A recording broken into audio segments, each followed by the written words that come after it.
Football, the May Tigers find themselves in the Class A Division I state championship game again in 2020.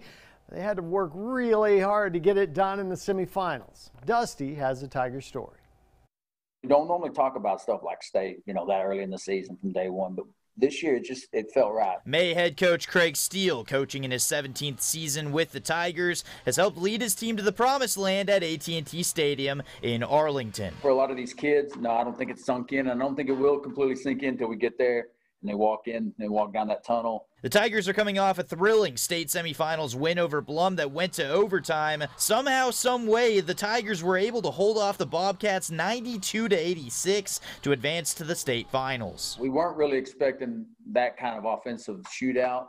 A lot of credit to Blum and the way that they played and their coaching staff got their kids ready. We lost one of our best players early, mid-third quarter, but our kids stepped up. That player was Rory Bustamante, who scored 3 touchdowns in the first quarter alone. But even without their stud running back, the Tigers were able to overcome and advance. In a game that close, you go to overtime.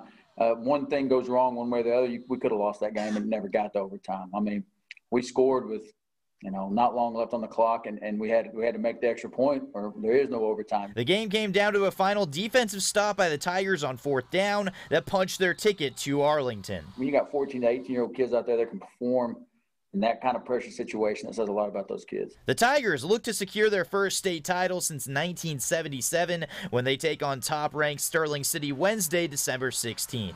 Reporting in May for BigCountryHomepage.com Sports, I'm Dusty Baker. Thanks a lot, Dusty.